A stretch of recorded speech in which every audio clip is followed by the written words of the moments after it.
All right, welcome in to this edition of Carps Corner. We got the midweek mailbag getting you out on Wednesday, late Tuesday night. We have the big game preview on Friday. I'll try to get that out early, and I'll do my very best. Given the fact it's Thanksgiving week, a lot of things going on, and traveling around, seeing some family and everything. And this is what stinks about the Michigan game. Moving this, and I know it's gone on for a decade, but moving it behind Thanksgiving, it just adds an added element. I know a lot of college football has been doing this for a long time. But in the Big Ten, it was really nice to be done on the Saturday before Thanksgiving.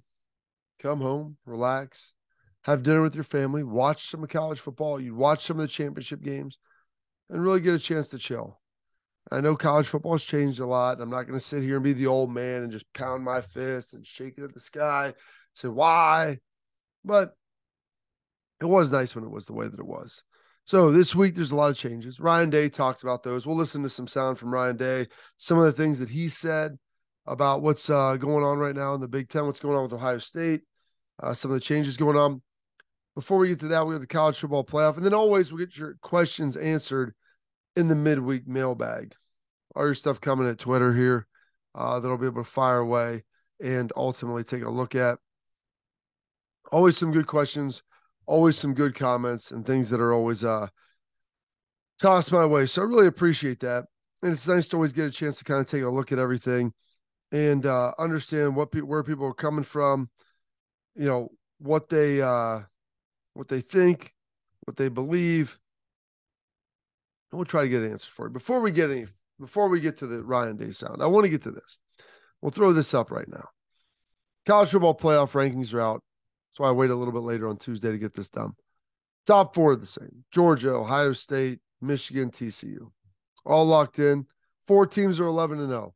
The committee would probably love it if it could stay that way. The irony is Ohio State and Michigan will be playing each other this week at noon on Saturday. So one of those teams ultimately has to lose. So then it comes next. Everyone thought USC would probably be fifth. And I don't know why. LSU was ranked ahead of them. You had Tennessee right on the outside. Tennessee drops 5 spots all the way down to 10. And you have Penn State sitting at 11, but you have LSU, as you can see, sitting at 5. Then USC sitting at 6. Now, none of this will matter if Georgia beats LSU. It'll be a foregone conclusion, taking care of itself. Throw them back. You bump USC up. Assuming Ohio State and Michigan don't play some crazy great game, and assuming USC wins out, I think you get in. Bama's sitting there at 9-2. They're playing an Auburn team, but they're not going to have the full body of work. It'll be interesting to see whether the committee would value a one-loss Ohio State or Michigan over Bama. That's 2 losses, by the way.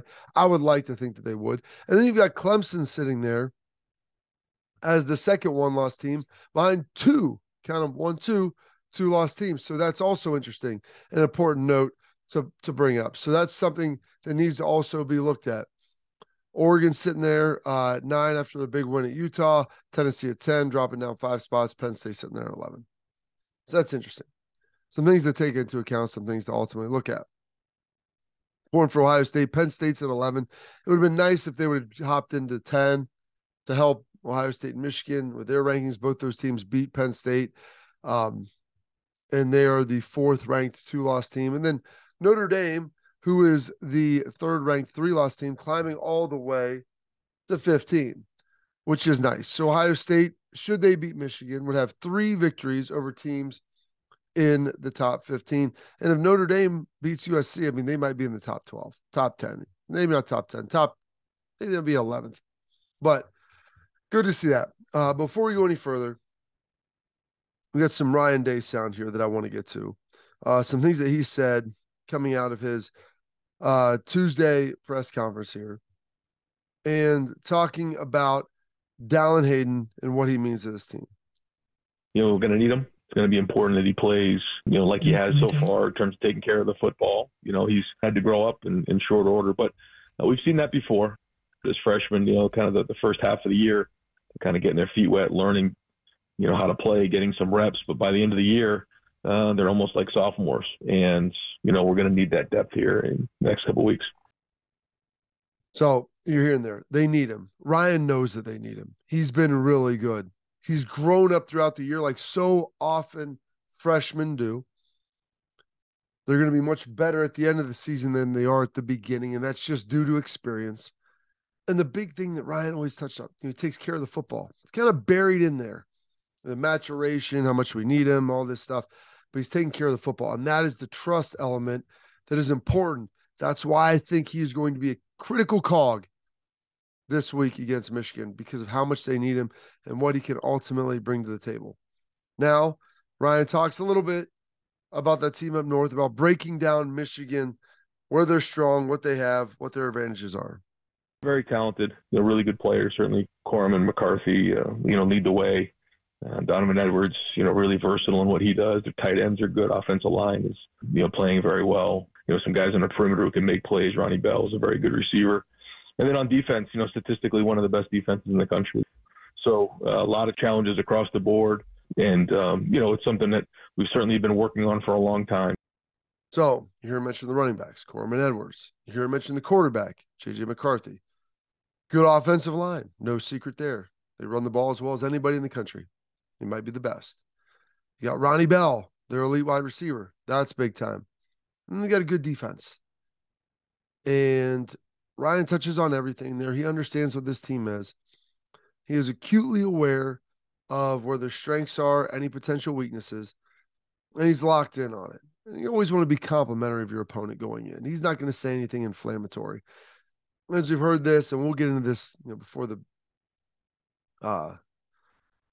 big game, the preview on Friday, how Michigan's kind of walked back some of their chesty statements from last year, especially Jim Harbaugh being born on third base and all these things. You feel like there might be something coming, especially if Blake Corum is injured, which I don't know if he'll be able to play. And if he does, I don't know if he'll be the player that he once was. And that's unfortunate because I want to play this Michigan team at full stinking strength. And then Ryan Day, he talked about the delay of game issue that they had, coming off the sideline. And that's something that you usually don't want to see happen.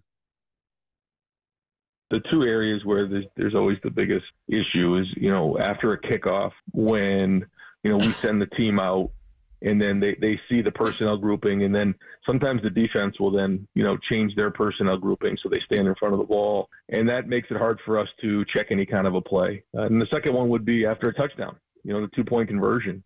It's just like, you got to get everybody under control and get them back towards the line of scrimmage. And sometimes when they don't reset it to 25, it makes it really challenging. But, we're going to try to do the best we can to make sure that our guys get lined up so we can run a play when we need to.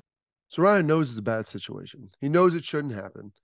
And he talks about the defense. They bring guys out, they're blocking stuff. You're not really sure what they're going to run. There's a lot of different issues there that you're trying to deal with and get fixed up and get solved. But ultimately, it shouldn't happen. He knows that. Everybody knows that. God knows it. They're all sitting there judging it.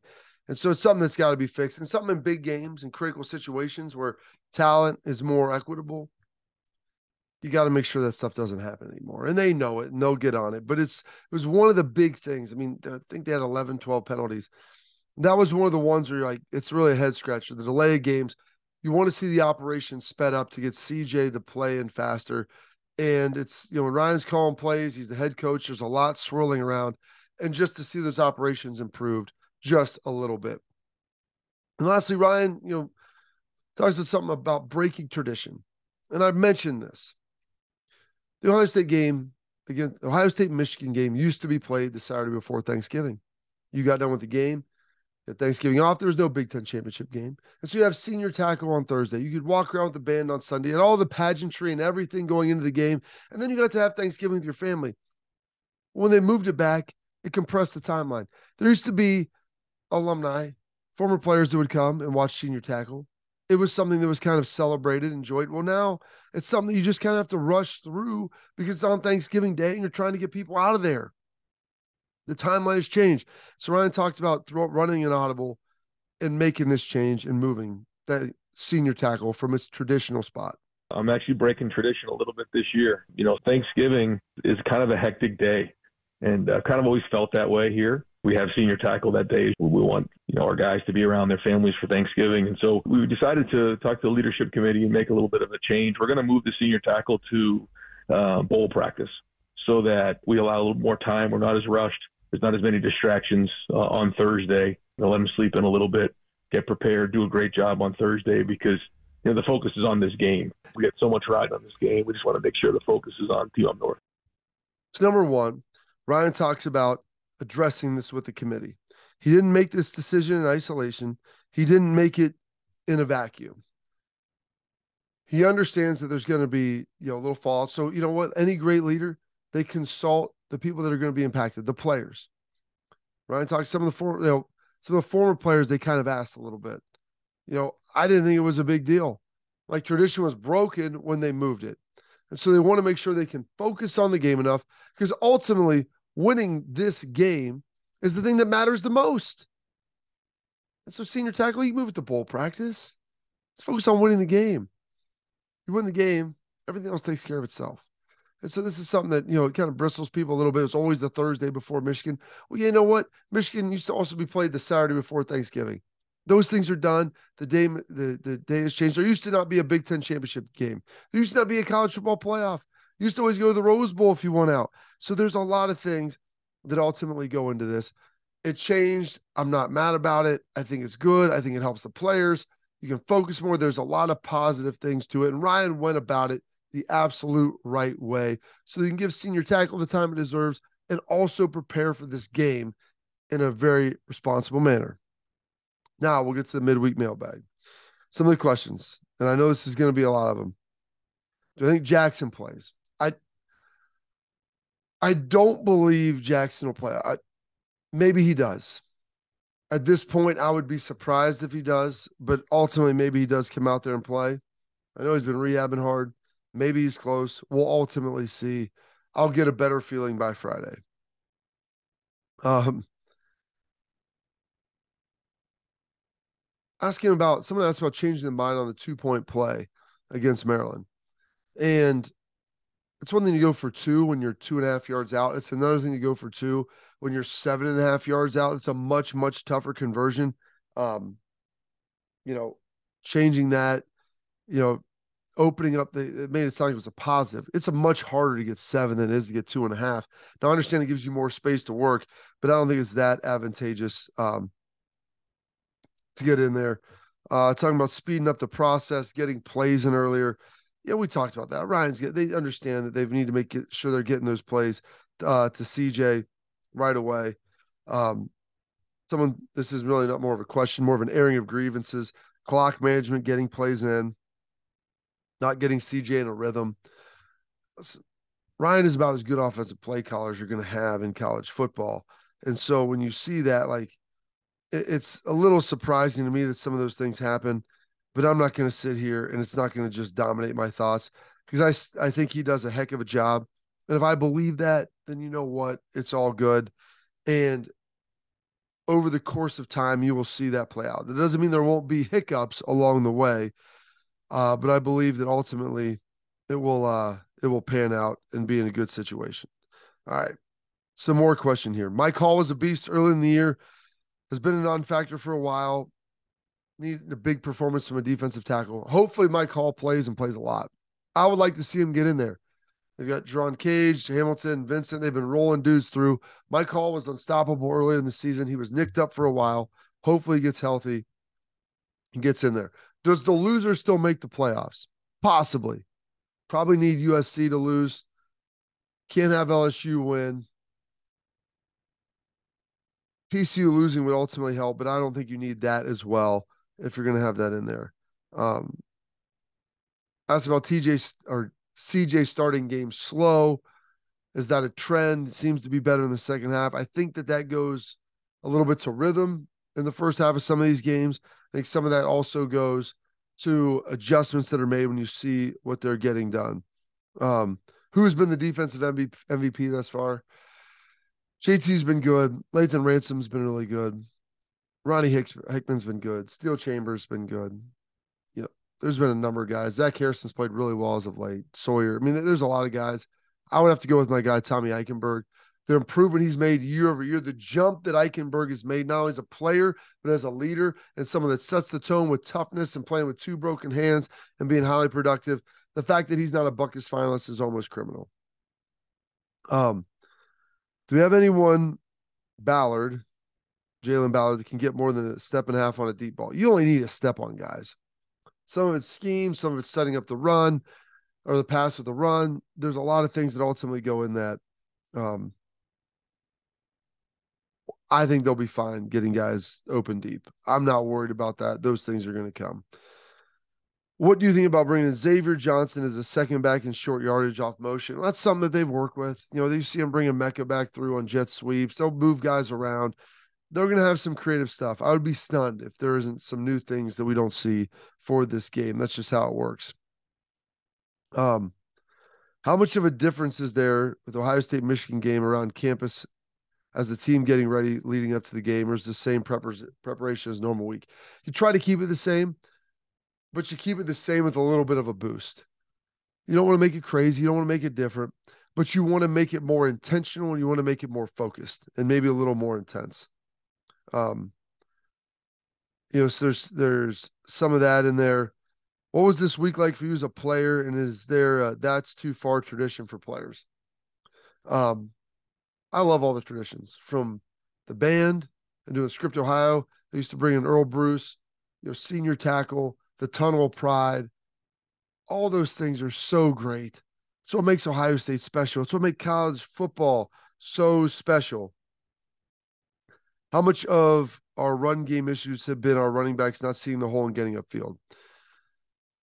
There have been some holes, and I think that they may not have always been hit, and some of the different running backs are better at others. You saw Dallan Hayden, though, get downhill and get physical and get vertical. I like that. I think he's going to be the guy you end up rolling with mostly. Trey might get in there a little bit. If Mayan's healthy enough to go, I think you might work him in because you're going to need more than one guy. And so how do you piecemeal that thing together and figure that out? We'll see how that goes. Seeing more of Xavier, getting him in the offense. Yes, I think they're going to do that. What were my feelings when I broke my leg and a freshman went in for me, that being James Laurinaitis? I tell people this all the time. We won the game. It was my only time I won up in Ann Arbor. We lost in 03. If you would have said, hey, Bobby, you break your leg and you win the game for certain, or you don't break your leg, you play well and you lose, I'll take breaking my leg every time. I was happy to see James go in there. I was happy for Schleggs and AJ to help take care of him, make sure they knew what he was doing. And he was locked in. My man made a couple plays, didn't get out of position, didn't lose the game. And that's ultimately what his job was when I went down. And they took a lot of the onus off of him, and he played his role to a T. And that's always what James has done. Who's given the best pregame speech in OSU versus UM? I mean, Woody used to give great ones. It probably is Earl Bruce, at least the ones that I have heard. The trust would get fired up a little bit the way he did. That's not really his personality. I know Urban would get fired up. Mickey Marotti. Fick was very even-keeled on game day. But Earl Bruce would just get so juiced, man, because it mattered so much. He was the triple threat. Earl Bruce was the triple threat. He played under Wes Fessler. He coached under Woody. He came back as a head coach. There's only a handful of guys that could meet that criteria to be player, assistant, head coach. He loved this place, cared about it. You got Hartline and Tim Walton, both former players on staff. Luke Fickle and Mike Vrabel, both were former players on staff. Like, those things matter, and it means a lot. It's a big, big deal. What's my level of concern? I'll tell you after about 5 or 6 plays. You'll be able to tell. You might even be able to tell during warm-ups how focused the team is, how locked in. If they're ready to match the emotional intensity of Michigan, I'm good. Then they'll be fine. They're a better team, but you have to be more prepared, which is going to happen during the week, and then you have to be more psychologically prepared on game day. Oh my gosh. Do we see 11 Jackson suit up as a decoy? If he suits up and goes out there, he's going to play and going to play to get in the game. Do I expect Michigan to rely much heavier on QB designed runs or Wildcat stuff if Edwards is the back? Maybe. They're going to have to find another running option if Corum can't go and Edwards is the only guy back. Because remember, Donovan Edwards is hurt as well. He's got a bad wrist. You know, he's been sitting out. So there's that. And then the last one, I'll leave this right here. How much do the coaches and players feed off of bulletin board material? I hope that it gets you ready to go with your preparation. Once foot hits the ball during game, it's done. But the feeding of it is all year long. The work, the grind in the off season, the preparation during the week. The fact that, you know what, you don't play video games this week. You study more film. You take more care of your body. You get extra treatment. You do whatever you need to do. You lock in a little more in practice. That is what is important. That is what drives this game. That is what is important. It's not, hey, it's motivated, got me pumped up for the game. Dude, if you're not pumped up for the game, to run out there in 100,000 plus on national TV with 20 million people watching against another top 5 team in the country, I don't care what they're saying during the week. You're not going to be able to do it. The reality is that gets you going. But the bulletin board material, the things that are said, that's what drives you in the summer. It's what drives you during winter workouts. And during this week, it's what gives you a little more focus. Less time on the video games, more time in the film room, more time getting ready, and more intensive practice. And I hate to say this, tell your girlfriend you got to chill for a little bit, and we got to focus up and make sure we're ready to go. So that's this edition of Carps Corner, the midweek rankings. Ryan's talking, mailbag, good stuff. We'll have the keys to victory, guys to watch, all those things, and some of the great historical nuggets from this game that I've kind of been researching throughout the week. So that ends this edition of Carps Corner. Thank you for tuning in. Like, subscribe, share, comment, all of those great things. We are almost through the entire regular season of college football. It's exciting. It's also saddening because it goes so fast.